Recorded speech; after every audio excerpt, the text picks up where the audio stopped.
I think I saw an unmet need for, small to medium-sized companies in accessing these services. I don't have any entrepreneurs in my family. I'm the first one.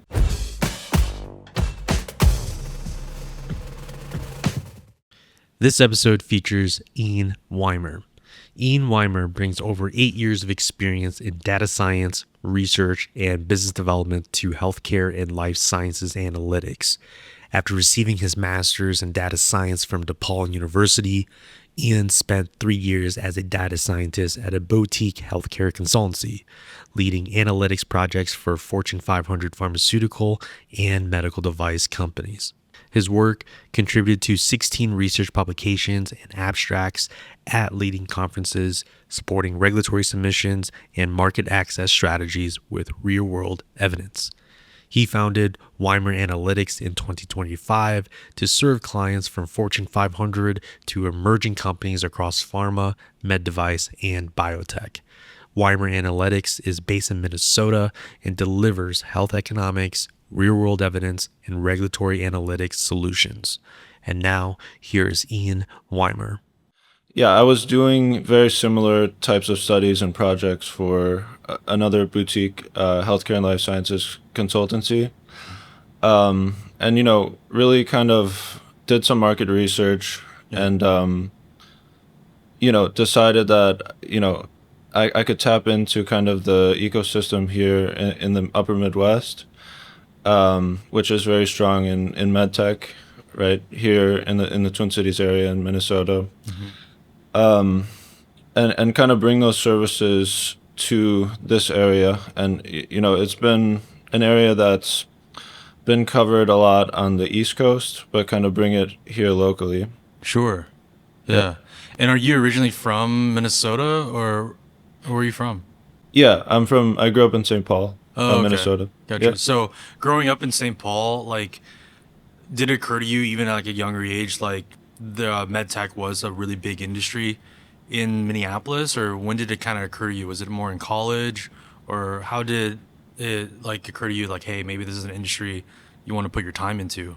Yeah, so I worked at Philips as a scientist in the lab there, doing development of med devices. So I kind of got some exposure to the industry there.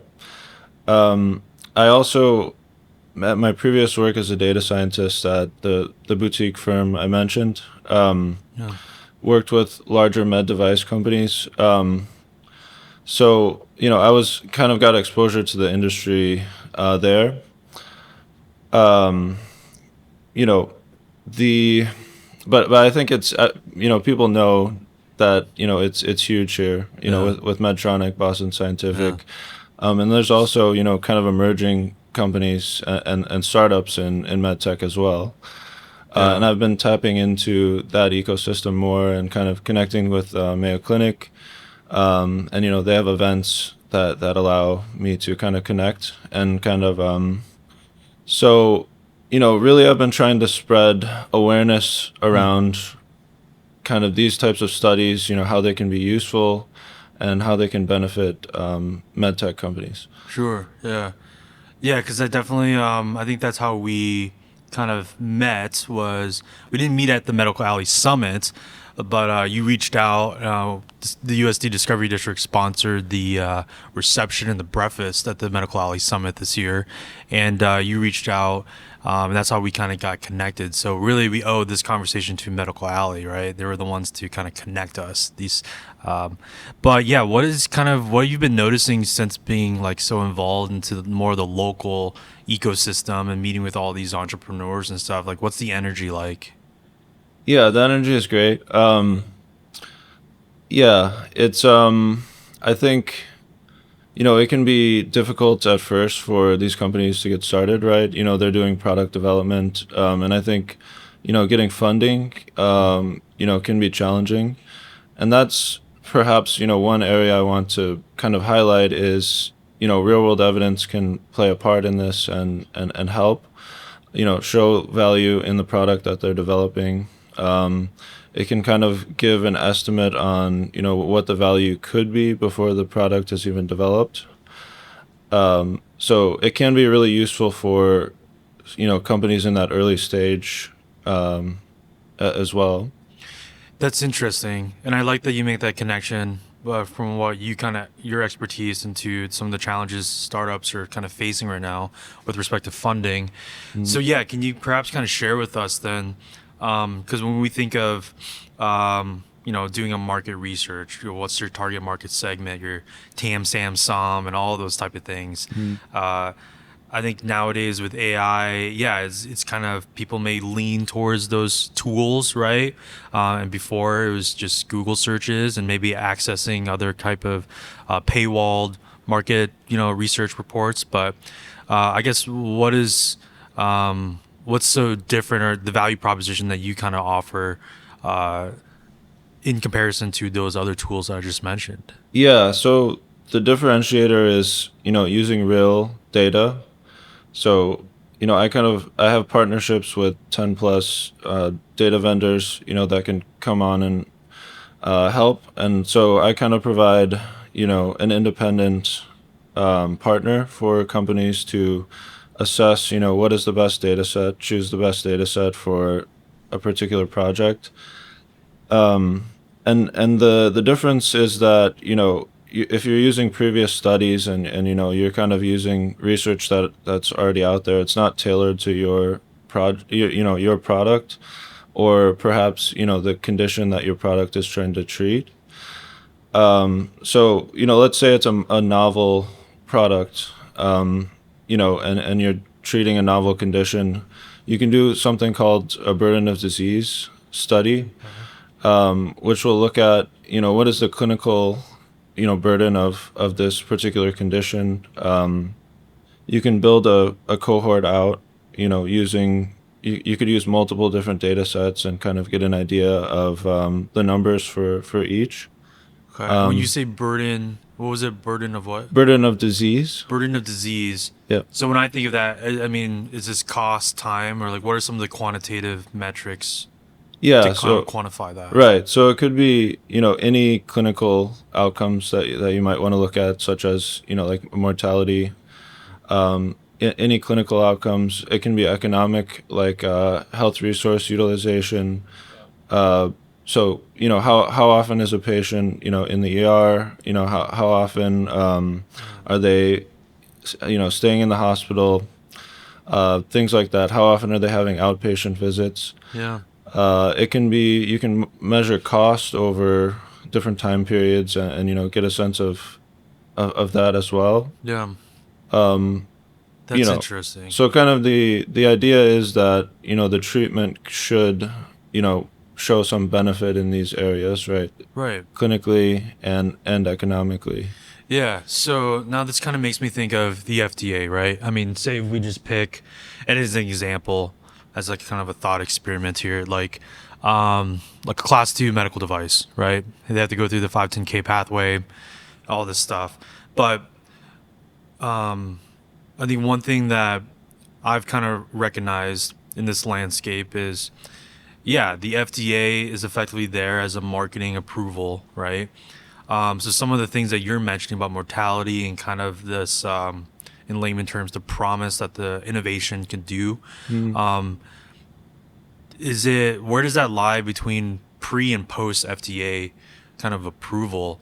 Like, do you see your kind of value pre-approval is to kind of get those grant funding, perhaps, justify a meeting with the, kind of prep the team to have a meeting with the FDA to kind of justify their position?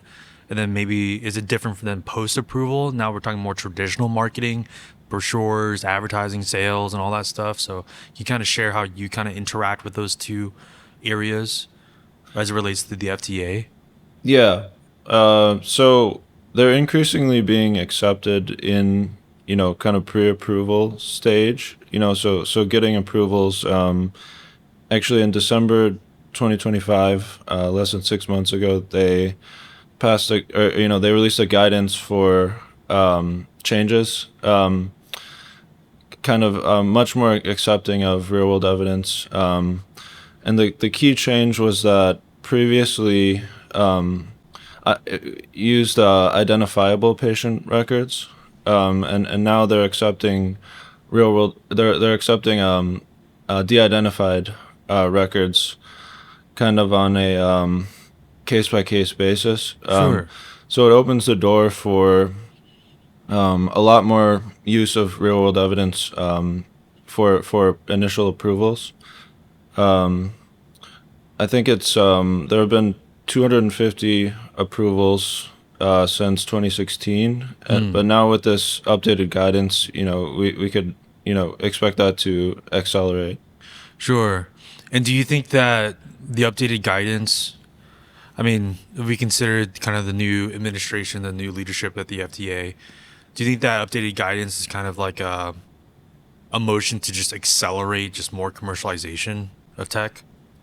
Yeah, I think it could serve that function. Yeah. And I think, because most of this, so real world evidence, most data sets are de identified. So it really opens the door for a lot of, a lot more research in that area and a lot more implementation of these types of studies I see. for approvals. Okay. Gotcha. Yeah.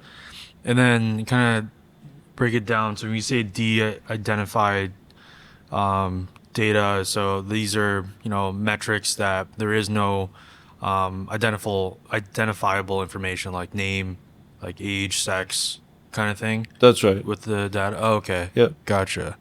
Interesting. Huh. So, I mean, now kind of stepping back a little bit, like what's kind of like a big misconception in the work that you do and some of the challenges that your clients have? Yeah. I think misconceptions. I think maybe we can talk about the challenges of, one kind of misconception is that the data sets are, easy to work with, and, that, the data is clean or and straightforward to work with. And I think that's something that once you've done several studies, electronic health record data is one of the main sources, and it can be quite messy. So I'm imagining spreadsheets with just a lot of weird nomenclatures and just really kind of hieroglyphics. Yeah, so there's a lot of data cleaning type work involved, and there can be kind of extreme values and things like that need to be taken care of. So I think, but that's part of what makes the data valuable as well. Is clinical trials are super expensive and time consuming, and that's one route to go. And you're controlling for all of the factors involved in that process. Real world data gives you kind of a look at how are things in a real world setting. So it's going to come with that kind of messiness, but it's also valuable to see how things are happening in a real world setting. Sure. Interesting. How does the real world setting geographically, like, is it most of the data that you work with, is it mostly US or is this on an international scope as well? Yeah, it's mostly US. Oh, okay. There are some data sets from regions all around the world, but generally the data I work with and the clients I work with are interested in US, whether they're US based themselves or they're interested in entering the market from outside of the US. Oh, sure. Yeah.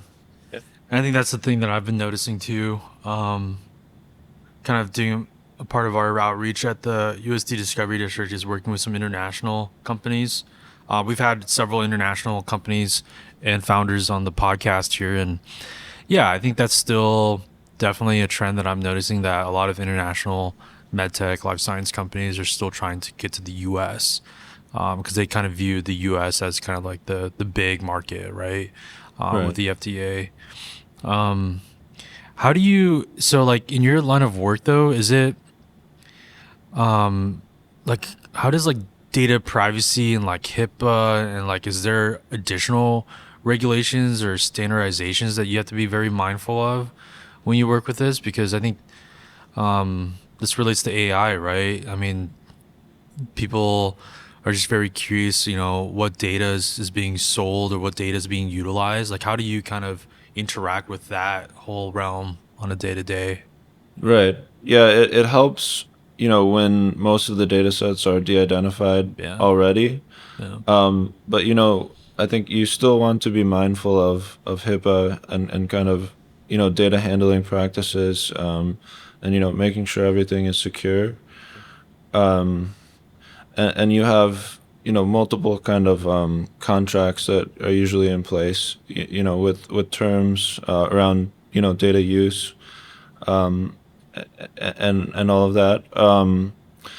So yeah, I think, trying to be as careful as possible and being mindful of HIPAA and, any agreements that are in place. And there are kind of multiple trainings that I've done in the past on this. So yeah, it's just kind of trying to stay up to date on any of that. And I think, with AI tools, being cautious about that, and being informed about, any of that process. Yeah. I think that was also another thing I've noticed too, like just on social media. It's like people are like uploading their health records to a chat GPT or whatever their preferred AI model is.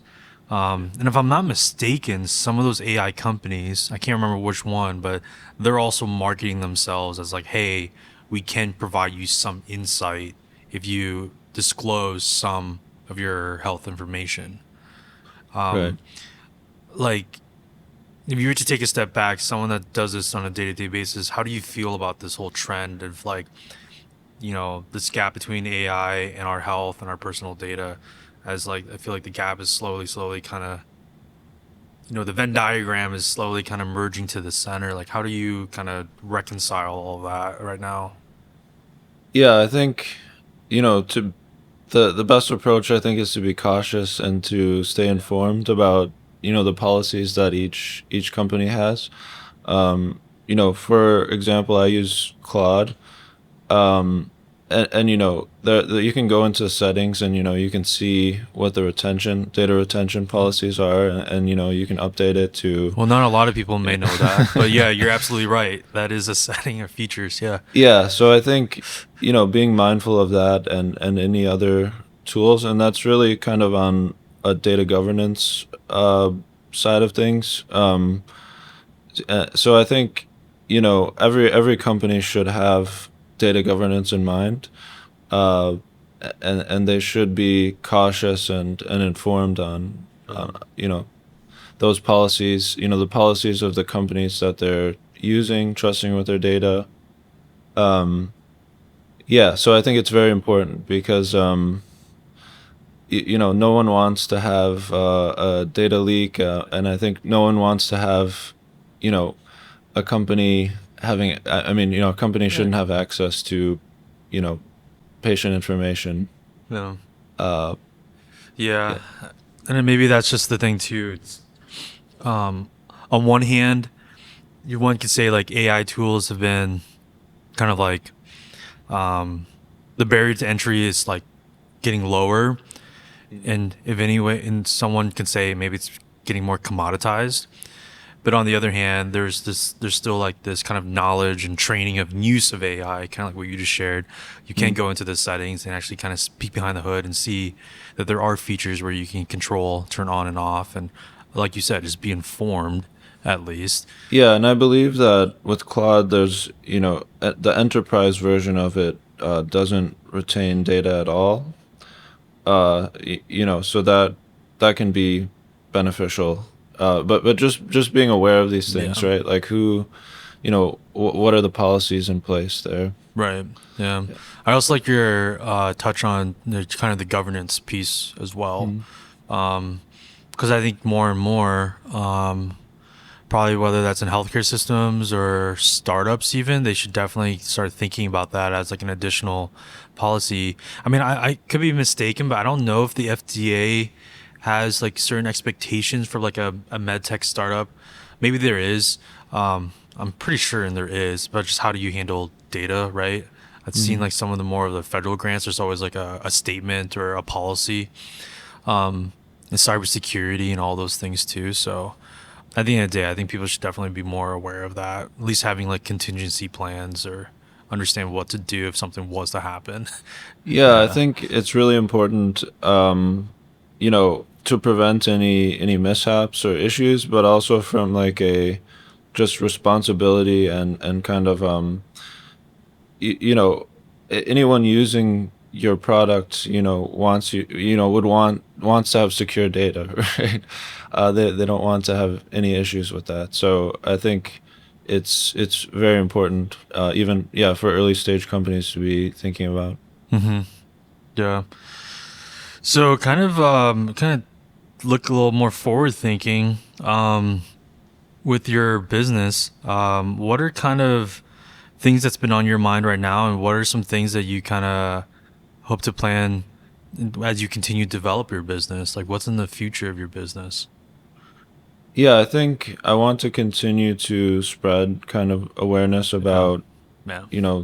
the type of work that I do. And I think how real world evidence studies can help, companies at any stage. I think it's something that was adopted, earlier on by pharma. Large pharma has been investing in it for quite a while. I think subsequently, med device has also started using it, but it's been, it seems like it's been a lot of, larger, like Fortune 500 med device companies. And I think, maybe it can be difficult for earlier stage companies to start thinking about, using this, and adopting it. But it can be really helpful, in providing, kind of the value story of the product. Hmm. And I've seen some colleagues, have published, kind of papers on, you know, having some insights at each stage of the development process, can be really beneficial in showing the value story to investors, later on providers, and then when you need reimbursement to payers. Sure. So if I heard you correctly, are you kind of saying like it would benefit a startup to be thinking about real world evidence now, whereas I guess traditionally it's more of like the more mature incumbents? Is that what you're saying? Right. Oh, Yeah. interesting. Okay. Yeah. And it can, help with, investor, getting investment if you can show something like the burden of disease study that we mentioned, or, just getting real hard, evidence on, related to the product and its value. Hmm. Okay. Yeah. But yeah, beyond that, I want to continue to implement AI, um, in, a safe way, Yeah. right? And kind of use that. There are things that are possible now that, several years ago, would have taken months. Now they take, hours or days. So I think, as a smaller firm, right, that can be really a multiplier in, Yeah. what I can offer. Cool.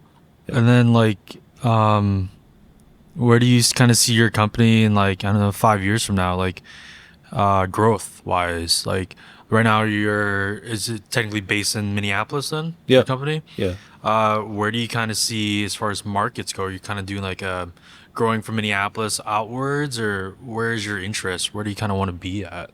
Yeah, I think my strategy so far has been to tap in really heavily to the local ecosystem here, um, in Minnesota and the Upper Midwest.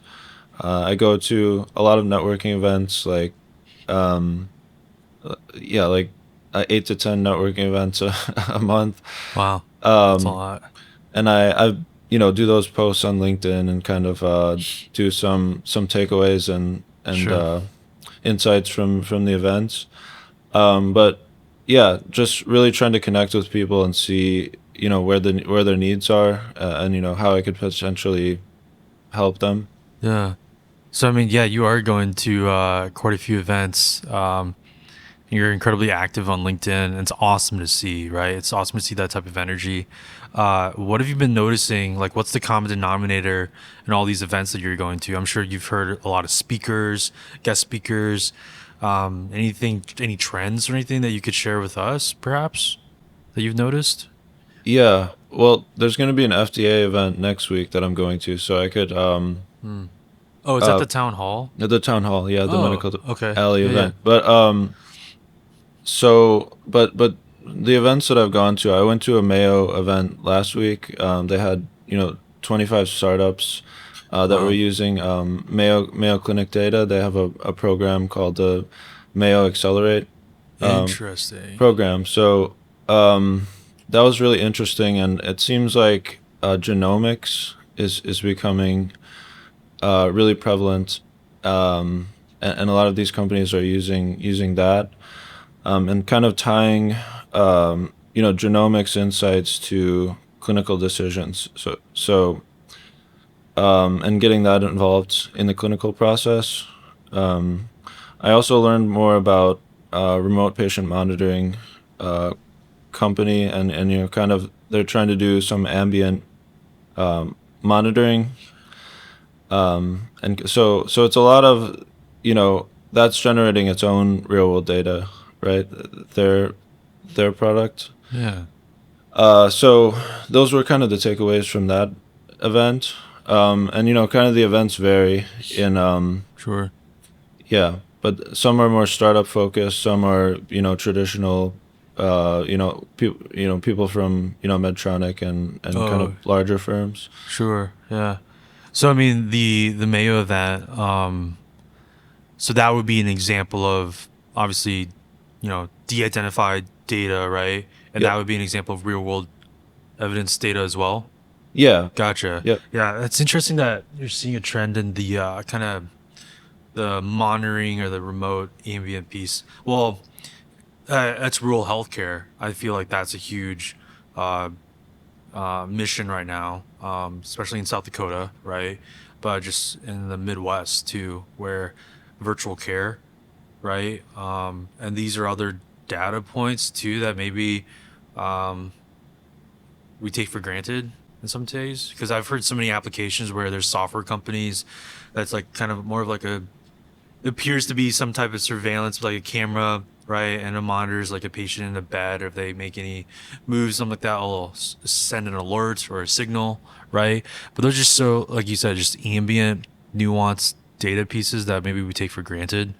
Um, Right. and I can only imagine that what that spreadsheet looks like and all the cleaning that needs to be done for that to have it actually processed. Yeah, it could be messy. Yeah. Um, yeah, I think what I like about it is it's preventative, Mm, potentially, right? Is if you can kind of flag things, earlier on, you could prevent something getting, yeah. more severe. Yeah. So I think that can be really beneficial. And yeah, I think there's been quite a few companies kind of investing in that remote patient monitoring Hmm. solutions, and I find it very interesting because it is producing this real world data that can be integrated into some of the studies potentially. Sure. Sure.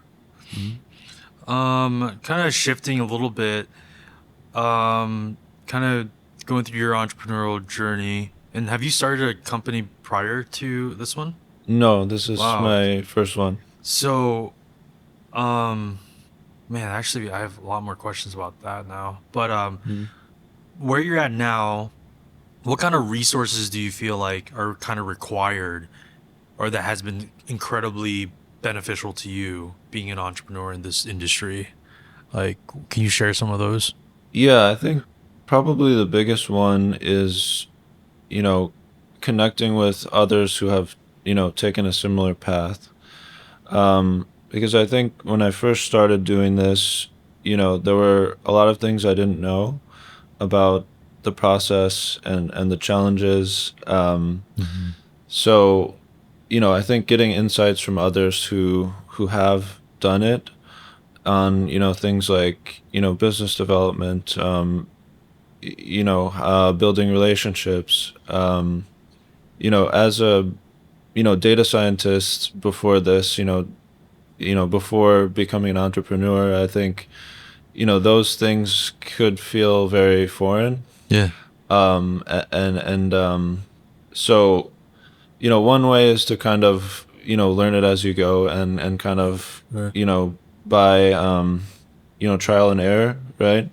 But then if I can talk to someone that has started a services firm, like mine, and, the kind of the stumbling blocks that they encountered and some of the solutions that, they learned for those, that is very helpful. And I think, perhaps, right, this is, I have a services firm. I run a services firm. I imagine, right, the same kind of thing applies to product companies as well, and startups building products, right? So I think, talking to people, going to the events, tapping into the ecosystem, I think, you can learn a lot and Yeah. avoid making some of the same mistakes. Yeah. Uh, Yeah. yeah. Yeah. I mean, that's such a big thing. I think one of my mentors has always told me, it's like, hey, at least, don't make the same mistakes I've made, kind of thing. How has mentorship kind of played a role in your career, even before entrepreneurship? Have you have mentors, or have you seek mentorship, and how has that played a role in your career?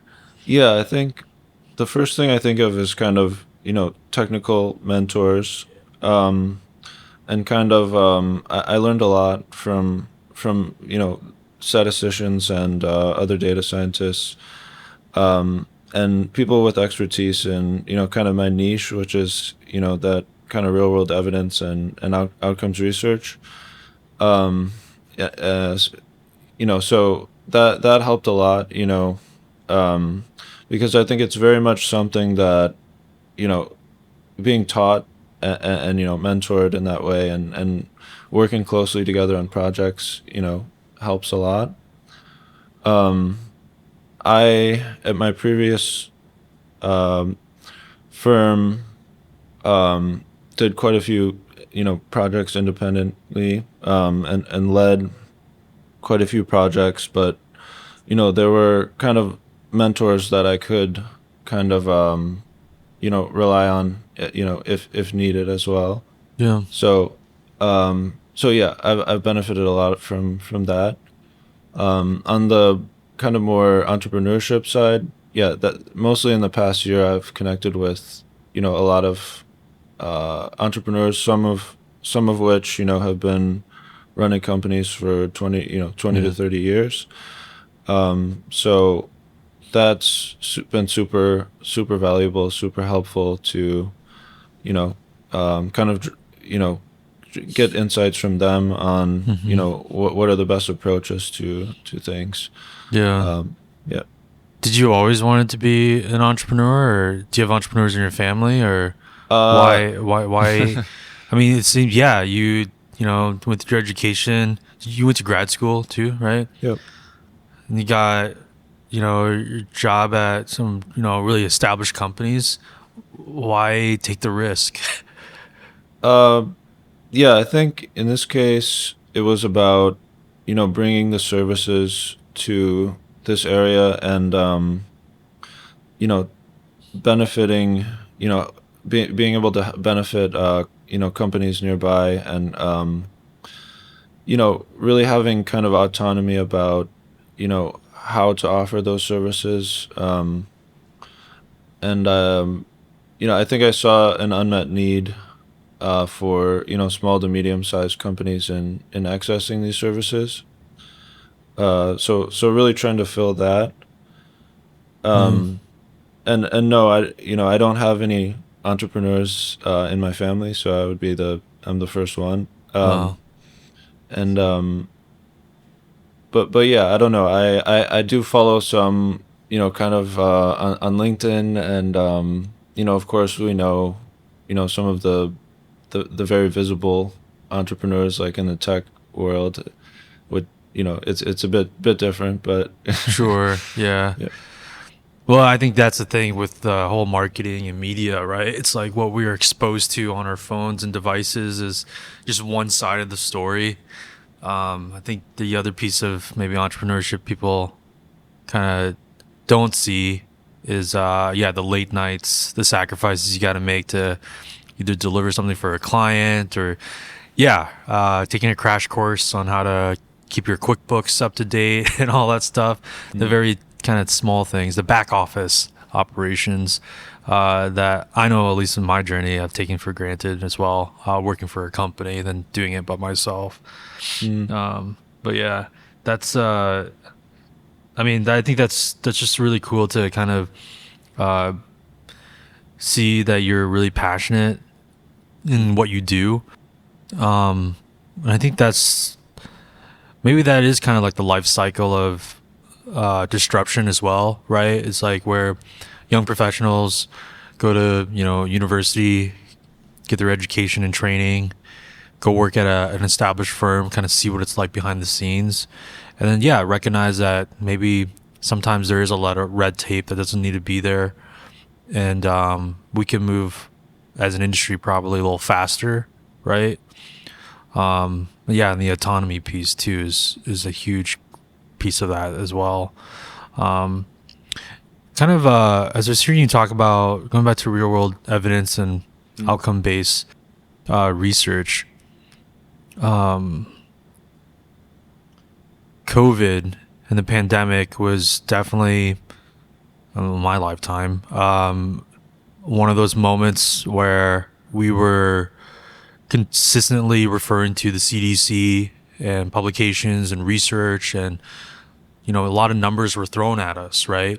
How did you kind of navigate through that time? And like, was it one of those moments where you're just kind of leaning on that muscle, that training that you've developed over time, and could really interpret and understand what these numbers meant, as it relates to mortality or transmissions and all that stuff? Like, how did you kind of process that time? Yeah, I think I remember, Johns Hopkins University had a dashboard, with all of the numbers, that you could update and, see how it was developing. But I think, there were a lot of unknowns as well. And I think, I think, people kind of were making their best, efforts to understand what was going on. But I think, you know, um, it was challenging to really get a hold on, the situation. And I think it was happening in real time. Most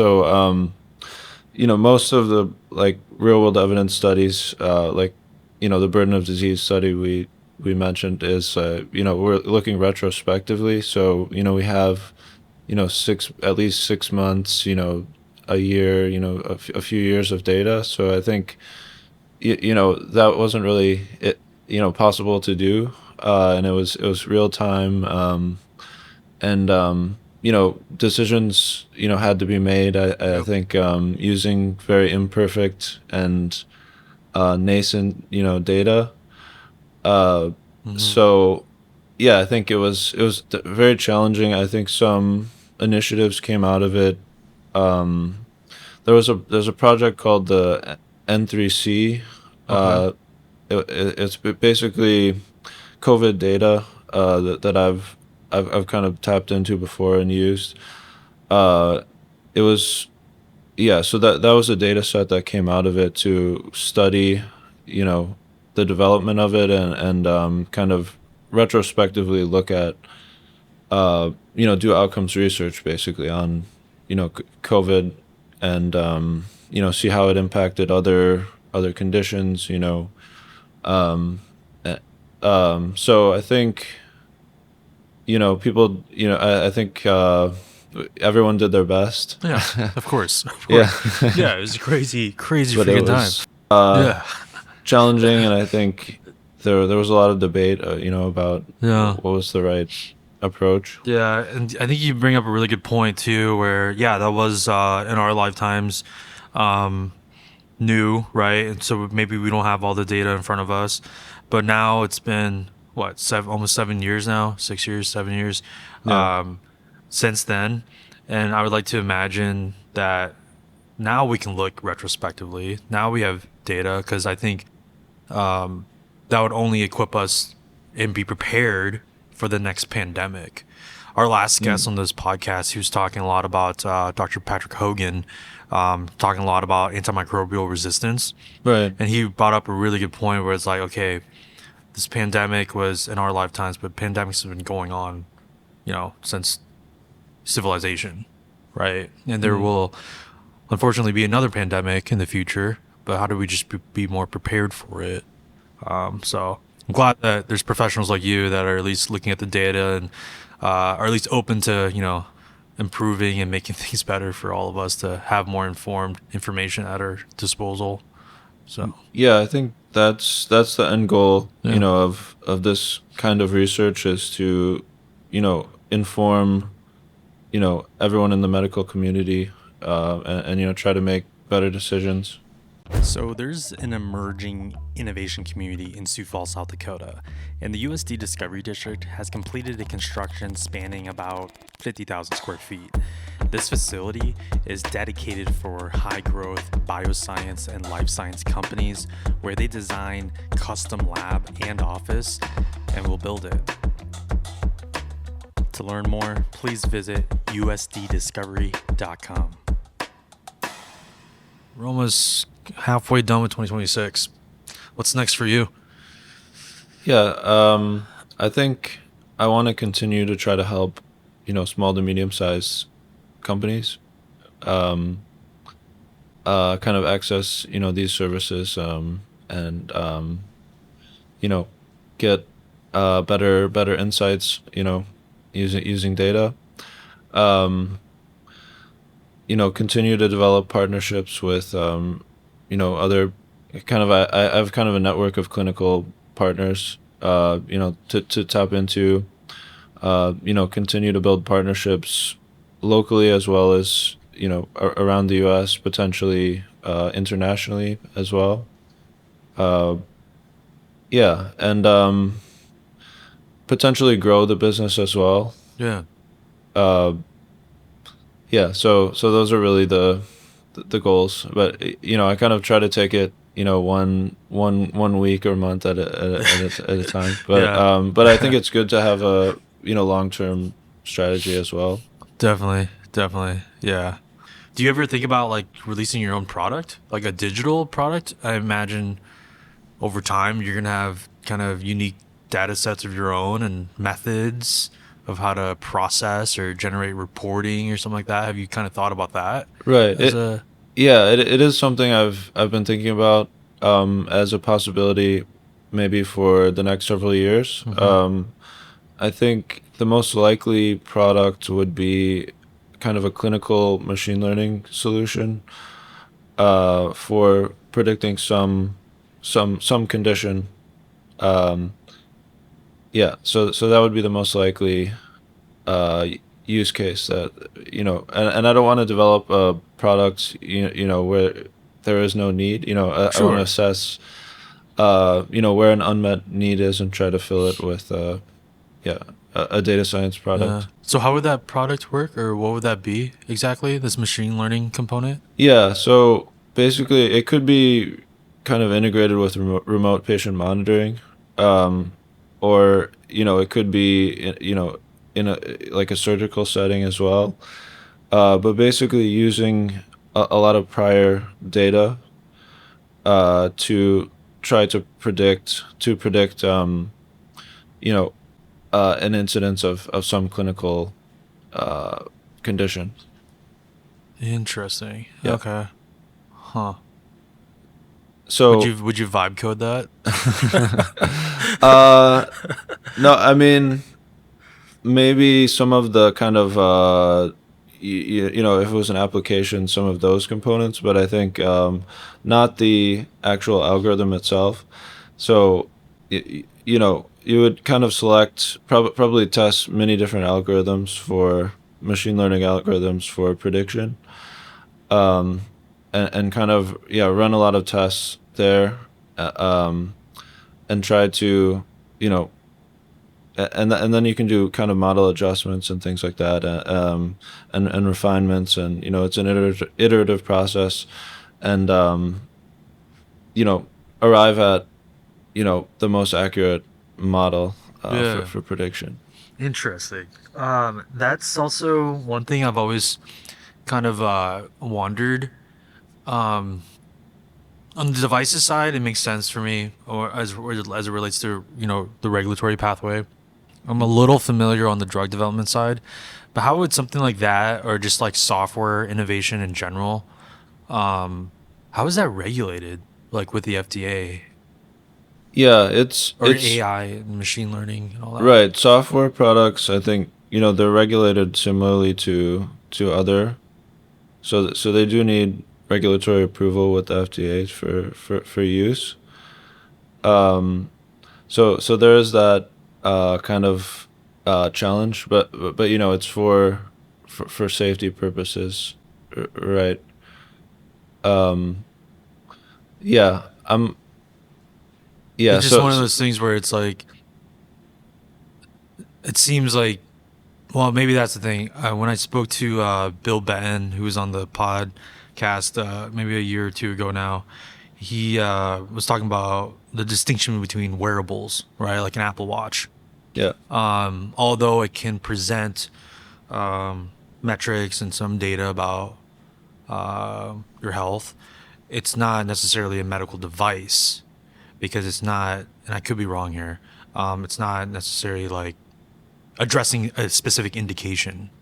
Right. Yeah. In the way that, a clinical machine learning algorithm would be, addressing a specific, condition, and kind of, it could be preventative, it could be, flagging that before it, gets worse, something like that. But yeah, I think, generally that would be regulated. I see. And it's things are evolving, right? But yeah, definitely something to consider. Yeah, I'm on the services side now, but sure. Developing a product, that's something I would have to think more about. Definitely, yeah. And then probably at that point too, you'll have a team, right? It's gonna be hard to, of course, do all those things solo founders mode. Yeah, and I think there's a distinction between, starting a services company. You don't need to do the product development and, all of that. I think can be expensive, and I think that's why, you need often funding to kind of, go through that process. Whereas, with services, it's low. It's there's much less barrier to entry. Yeah, definitely. Again, thank you so much for taking your time today to meet with me. I really appreciate it. And also, you're really saving my butt here, because, I emailed you, it was like a day yesterday, and I was like, hey, man, I don't know where we should do this. So full disclosure, Ian is the man, and it's giving us this opportunity to really chat with him in person. I've asked you a lot of questions. Is there anything that I haven't asked you that you really want to talk about? What's on your mind? Yeah, I think we've covered quite a bit. I think something I'd be interested in hearing more about is, the Discovery District and kind of the lab that you're building out there, and, how that's been going, and how you see kind of the unmet needs of like the companies that you work with. Yeah. Yeah, I could definitely take a moment to address that a little bit. It's like the USD Discovery District, it's definitely, in the grand scheme of things, I would say we're kind of like in our early adolescence stage. And I say that as in like more of as an ecosystem, as a hub, right? I mean, it's located in Sioux Falls. and Sioux Falls population is around 270 or so thousand people. It's the largest metro in the state of South Dakota. But then South Dakota entire population is like under 1 million people, right? Pretty sure Minneapolis has what, at least 1 million? Or the whole point is there's a lot of people here. Yeah. So I think we're such a rural state and we're so spread out. So I think sometimes we have those unique challenges where things may seem really fragmented, right? And then we have the distance and the windshield time between us where we can get connected as far as resources, supporting startups, for supporting founders and so forth like that. But at the Discovery District, I mean, we finished our first building construction January 2025. So, and we had our ribbon cutting in April of last year. So we just celebrated our kind of 1 year anniversary being operational with the first building. But I think the one thing I kind of want to dispel is a little bit is, you know, we're not traditionally like an incubator. However, our partnership with the University of South Dakota, and their Sioux Falls campus right across the street from us, those have more traditional services that you probably see in like a Minneapolis. I recall maybe 3 years ago, we did a tour of University Enterprise Laboratories in the cities here, and our partnership with Medical Alley has given us a reason to come here and just kind of use this hub, right, the Silicon Valley of medical devices, as a reference point to kind of say, okay, what can we I don't want to say like replicate, but what can we take influence of and kind of bring it back home? Because I think at the end of the day, I think in my personal opinion, I don't think it would do us justice to kind of completely replicate or duplicate a Boston or a Silicon Valley or a Minneapolis for that fact. I think there are still kind of like these very unique things about our culture that at least for me, I'm still trying to articulate and uncover. It's just one of the things. I mean, I was born and raised in South Dakota, so it's kind of like a love-hate relationship. You know, when I graduated college, I wanted to get out. So I contributed to that brain drain. I don't know if that's a thing in Minneapolis or Minnesota. If they've ever talked about that. Are you familiar with that? I'm familiar with it, I think, in other contexts, but not as much Minneapolis, but maybe people in Minneapolis, you know, go to LA, New York, Chicago, that kind of thing. Yeah.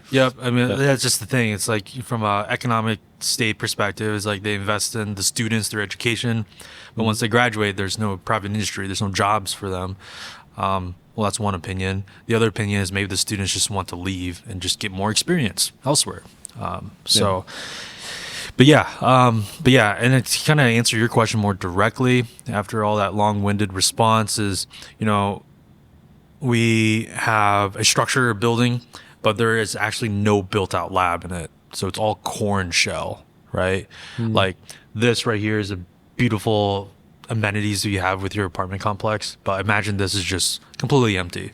It's just walls and floor, and we would then interact with life science, bioscience companies for them to design their own facility, right? So we would walk them through the design process, work with a construction company, which is actually McGough Construction out of Minnesota, then an architecture and engineering company. And they would actually kind of go through the floor plan and design their own lab and office space. And then that's where kind of the fun starts, is where, you know, you pick out your interior finishes and, you know, some of the HVAC, some more of the technical stuff too, air handling and all those things are considered.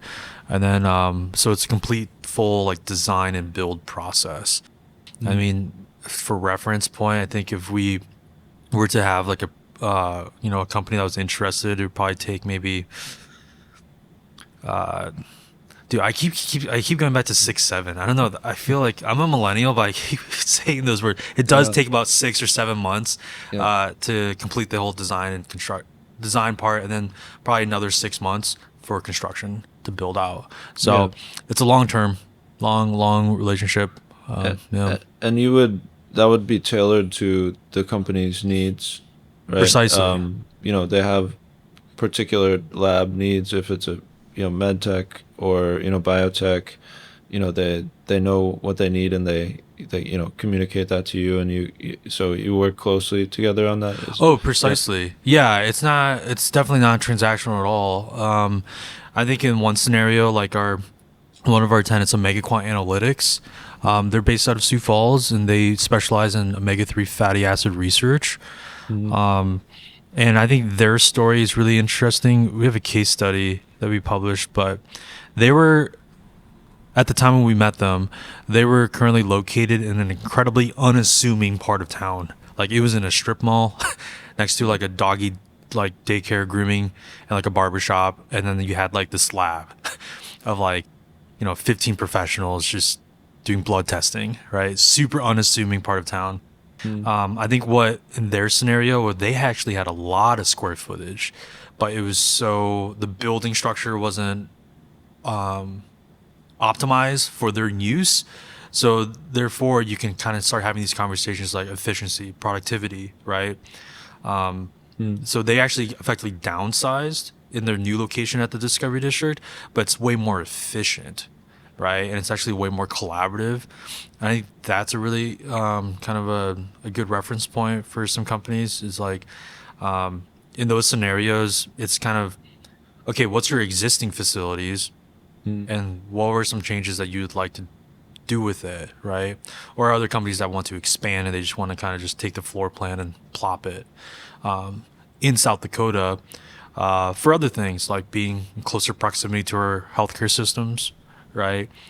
University for workforce, right? Biomedical engineers, computer scientists, all those type of things. The funding thing, though, which I find so interesting through our conversation, is still something that I think it's still a challenge. And now it's a little comforting, weirdly, to say that Minnesota also has that challenge. So I don't feel like alone. South Dakota, we're not alone when it comes to early stage funding for medtech and stuff like that. Yeah. So maybe that is kind of a signal, like maybe the Midwest or perhaps the funding industry, maybe like pre-seed, seed, Series A, might be kind of a decline in funding. It's interesting you say that. It makes me think of I went to a beta event here a few weeks ago. So beta is an accelerator for companies in Minnesota here. Okay. They talked about funding in the Midwest, and how if companies were looking to raise $5, $6, $7 million, this isn't the place for that. But another point that they made was that the valuations associated with the funding that they do get, if it's $750K, at $1 million, are more achievable. So like it's kind of more sustainable for the company. That was a point that they made, and I think there is a supportive ecosystem here for early stage companies. Previously we've talked about the lower costs as well. So I think it is a favorable environment for startups here. Perhaps irrespective of the funding.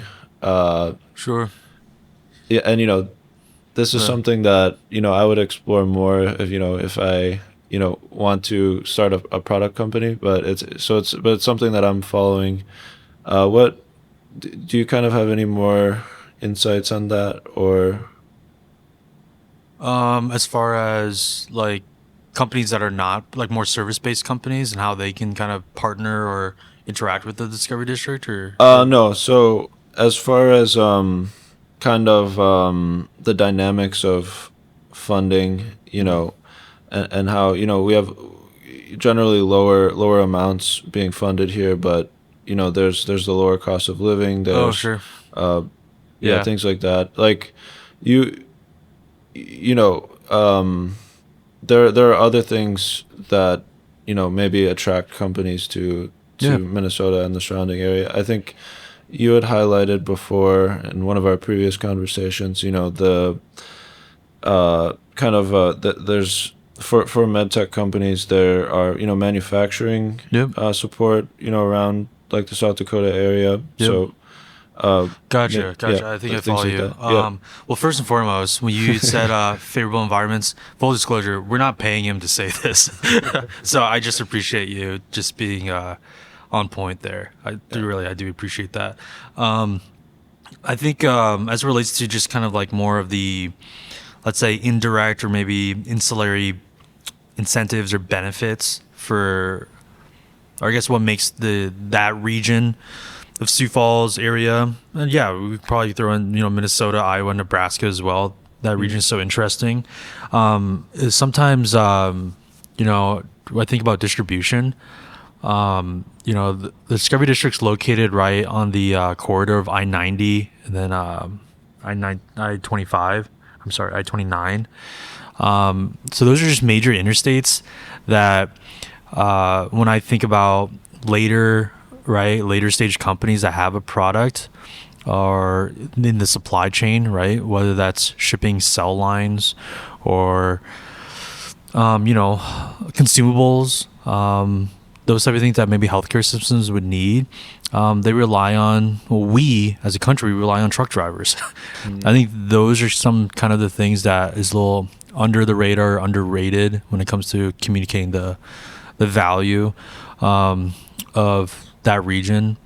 Going back to the whole cost of living thing, I'm biased because I'm born and raised in South Dakota, but I will say I've lived in a high cost of living area before. I spent about almost 3 years in Denver metro, right out of college. Had my first big boy job. I thought life was awesome, cool. I was about to save money for a house. But then, yeah, it was just the things like, income tax. It's like the small things that you don't really kind of think about when at least I didn't think about when I was fresh out of college, right? And that a $70K salary in Colorado could be like an $80 or $90K salary in South Dakota, right? Considering taxes and housing, right? And that's the other thing too, is just the quality of life. Sometimes it's hard to quantify. Now I'm talking to you. I feel like you definitely see the real world evidence of the data points here in some ways. Where, culture in South Dakota is just like slower pace of life. Really, we're obviously more spread out. As we were prepping for this interview, I had a little anxiety because I didn't want to pick a location to put you through traffic, right? Rush hour traffic. See, in South Dakota, I wouldn't have that anxiety, right? I'd be like, hey, man, yeah, come on over. There's plenty of parking. Just pull on up, and then, doors right there kind of thing. So, again, those are some of the things that it's so familiar for me growing up in South Dakota. But there's trade-offs, obviously. I mean, you're in the heart of Minneapolis. Like, the energy here is incredible, right? I mean, I didn't live downtown Denver, but I can only imagine like that energy is contagious, right? And all the networking and ecosystem events that you're participating, I think that's just a result of that critical mass from the University of Minnesota, the workforce and just industry right here. And those things I wish we had in South Dakota, but they said we do have that, but it's just way smaller scale, and it kind of takes a different perspective to see value or see what the value is in that. Yeah. So. Yeah, it's definitely beneficial, location for a lot of the events are, kind of in the surrounding area. So Yeah, for sure. And Medical Alley is fairly close to here. So Yeah. so yeah, that's kind of helps, be able to go to so many networking events, when if they were further away, it would be more challenging. Yeah, so the partnership with University of South Dakota, Yep. With some context, without being so at length here, is the main campus is in Vermillion, South Dakota, which is about an hour south of Sioux Falls. And the University of South Dakota is, definitely is like the flagship university in the state of South Dakota. And it's traditionally a liberal arts university. However, it has a medical school, the Sanford Medical School, and also have a law school and business school with it as well.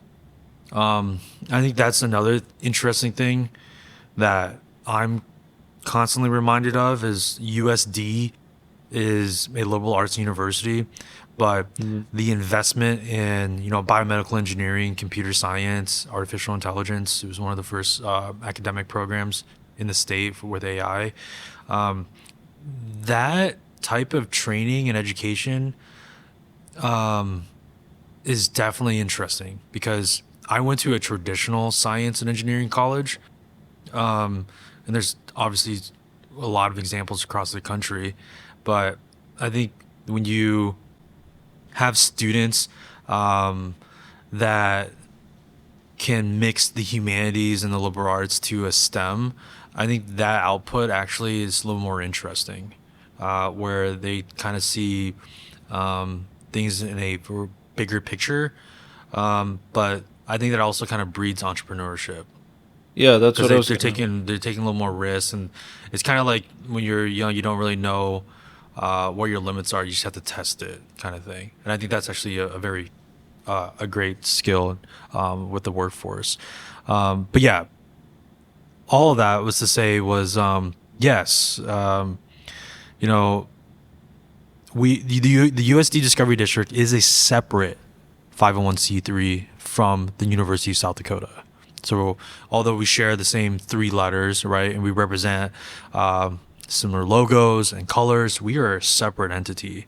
But we have that benefit of that partnership where location, right, next to the USD Sioux Falls campus, and then just access to the med school, right, whether that comes to students or professors and stuff like that. I feel and I have confidence that is a resource, right? And also facilities too. In Vermilion, I think early on we started those conversations to really understand what other services, whether that's like a cadaver lab or animal kind of testing facilities for like that, animal research facilities. Those are things too that I feel like those are indirect resources that the private industry could benefit from by working with the USD Discovery District. So I think about it that way. It's like the Discovery District is an organization to tap into academia resources, but it's kind of a bridge between private industry and academia. Yeah. Oh, nice. Yeah. Do you see any companies, coming out of the university that could, fill in the lab space? I think mostly when we talked about companies would be coming in from outside. Do you see, any potential pipeline there? Sure. Yeah. Yeah, that's a really good question. I think as the whole, let's say, the environment was designed, it was designed for those stages. It was designed for, a student to have access to an incubator at the USD Gear Center, somehow get involved with a startup, whether that's starting their own startup or joining a startup that's there. That startup gets funding, gets regulatory approval, they grow, they expand, now they need space. Then they move across the street and build out their space at the Discovery District. That system, I think, is incredibly intentional. And I would say that tone and that kind of mission and vision almost precedes my age, I think. I mean, I think this was a vision that was definitely started with Governor Mickelson. So this was probably 30 years ago.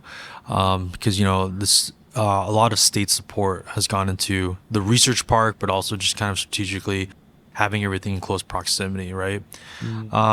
To answer your question more directly, yeah, there are some companies that we've seen either at the USD Gear Center right now and have needed extra space at the USD Discovery District, right?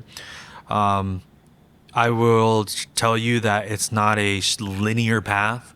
It's a little messy, It's more of like, hey, we need space. Can we just like, get some space in the corner because we need windows so we can grow plants for our research kind of thing. But yes, we will definitely commit to building out our own space in the future. Like those are things where it's like we can't turn those startups down, right? Because that would just be silly of us to not support them when we're literally right across the street. And then when it comes to more of the traditional build outs, I think that is still in motion. I don't want to necessarily jinx anything, but I'm excited for the rest of this year and kind of the next several years. I feel like there will be momentum that will soon to be realized more and more over time.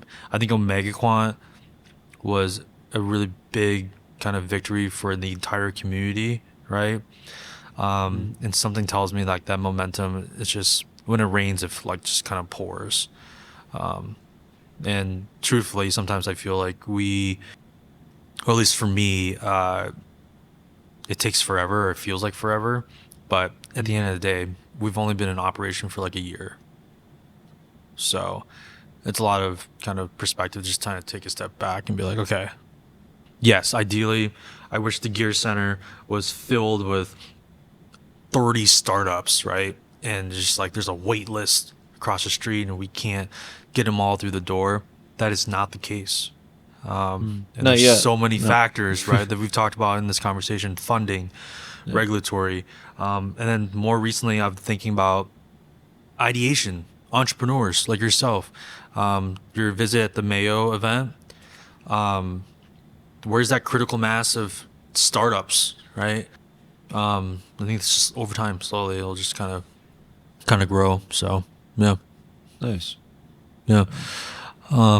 If you don't have any other questions for me, I want to be sensitive to your time, but any other message that you'd like to share with our audience? Again, our audience are, students, potential entrepreneurs, healthcare leaders, people in academia. I would encourage them to, reach out if they have any questions about, some of the topics we discussed. Where can people reach out to you? LinkedIn is probably the best place. The website is weimeranalytics.com as well. So yeah, they can reach out, connect on LinkedIn. I'm open to more discussions.